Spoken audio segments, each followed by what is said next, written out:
तो आज हम बात करने वाले हैं तालिबान ने धमकी दी है पाकिस्तान को। तालिबान के जो मिनिस्टर हैं मुल्ला याकूब, उन्होंने कहा है कि पाकिस्तान अमेरिका को रोको अपने एयर स्पेस यूज करने के लिए, और इसके बारे में बहुत ज़्यादा आर्टिकल्स आ रहे हैं जैसा कि आप देख सकते हैं। तो ये बात कही क्यों है ये मैं आपको समझाता हूँ। तो देखें, तालिबान ने पाकिस्तान के ऊपर ये इल्ज़ाम लगाया है कि पाकिस्तान ने लीज किए अपने शमसी और चकवाला बेसिस अमेरिकन मिलिट्री को। शमसी और चकवाला बेसिस इन जगहों पे पड़ते हैं जो आप मैप में देख सकते हैं। और लीज क्यों किए हैं? लीज इसलिए किए हैं ताकि अमेरिका के जो ड्रोन्स होते हैं वो उन एयर बेसिस का यूज कर सकें और तालिबान के ऊपर मिसाइल्स फायर कर सकें, जो कि उन्होंने किया भी है। 31 जुलाई 2022 को सुबह 6:18 पे काबुल के एक इलाके वजीर अकबर खान में MQ-9 प्रीडेटर ने अपने निंजा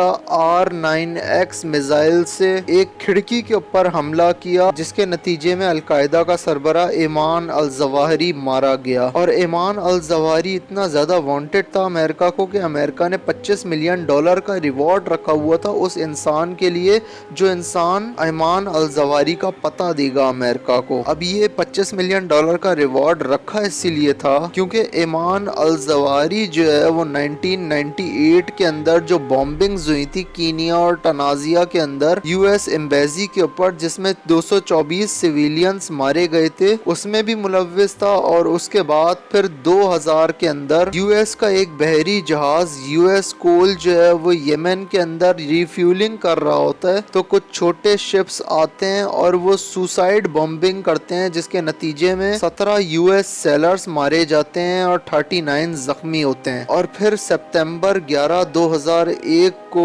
तैयारे हाईजैक करवाए अल जवाहिरी ने और उन तैयारों को क्रैश करवाया अमेरिकन वर्ल्ड ट्रेड सेंटर के ट्विन टावर पे, जिसके नतीजे में 2997 लोग मारे गए थे, जिसे आज हम 9/11 के नाम से याद रखते हैं। उसने 3 सालों में बहुत ही ज्यादा खतरनाक अटैक्स किए थे अमेरिका के ऊपर, जिसकी वजह से 2001 से ही ईमान अल जवाहिरी वांटेड था अमेरिका को। और अब फाइनली अमेरिका ने ईमान अल जवाहिरी को मार दिया है पाकिस्तान की मदद से। और तालिबान का जो ये इल्जाम है पाकिस्तान के ऊपर, ये बिल्कुल ठीक है। उसकी वजह ये है कि देखें, मैप के अंदर पाकिस्तान ही एक ऐसा कंट्री है जिसके जरिए आसानी के साथ अफगानिस्तान में घुसा जा सकता है, क्योंकि अगर अमेरिका ईरान या फिर तुर्कमेनिस्तान के जरिए घुसना चाहेगा तो उसे और ज्यादा मुल्कों के जरिए आना पड़ेगा, और कोई भी कंट्री अपने आसमान पे किसी और का ड्रोन उड़ने की इजाजत नहीं देता है। तो इतने सारे कंट्रीज के ऊपर से तो अमेरिका नहीं ला सकता था अपने ड्रोन को, लेकिन अगर अमेरिका समंदरी रास्ते से होके पाकिस्तान के कराची पोर्ट या गवादर पोर्ट की तरफ ला के अपने शिप को लैंड करे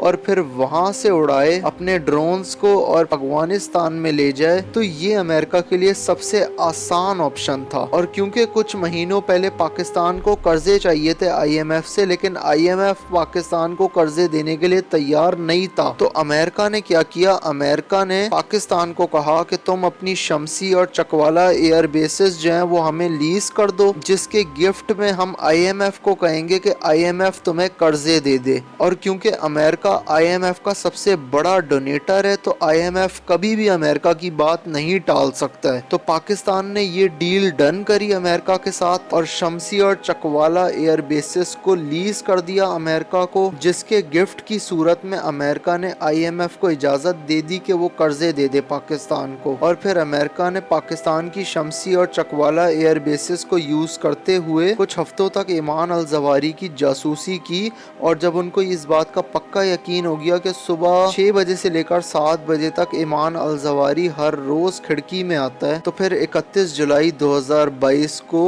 अमेरिका ने निंजा R9X मारा ईमान अल जवाहिरी को। ये एक ऐसा मिसाइल होता है जो ज्यादा डैमेज भी नहीं करता, जैसा कि इस फोटो में आप देख पा रहे होंगे कि सिर्फ खिड़की डैमेज हुई है और ईमान अल जवाहिरी के टुकड़े टुकड़े हो गए। तालिबान कहते हैं कि उन्हें ईमान अल जवाहिरी की लाश तक नहीं मिली। तो अब अलकायदा का रिएक्शन क्या होगा पाकिस्तान के ऊपर? और अगर अलकायदा ने पाकिस्तान के खिलाफ एक्शन लिया तो बहुत ही बुरे नतीजे भुगतने पड़ेंगे पाकिस्तान को, लेकिन मैं चाहता हूँ ऐसा कुछ भी ना हो, बिल्कुल पीस बरकरार रहे। आपका क्या ओपिनियन है इस बारे में? मुझे कमेंट सेक्शन में ज़रूर बताइएगा और बेल आइकन को दबा के ऑल पे क्लिक कर दीजिएगा ताकि आपको पता लगता रहे कि दुनिया में क्या हो रहा है। जो कुछ टीवी में नहीं बताया जाता वो कुछ मैं बताऊंगा अपने चैनल के ऊपर, बस आपको बेल आइकन को दबा के ऑल पे क्लिक कर लेना है।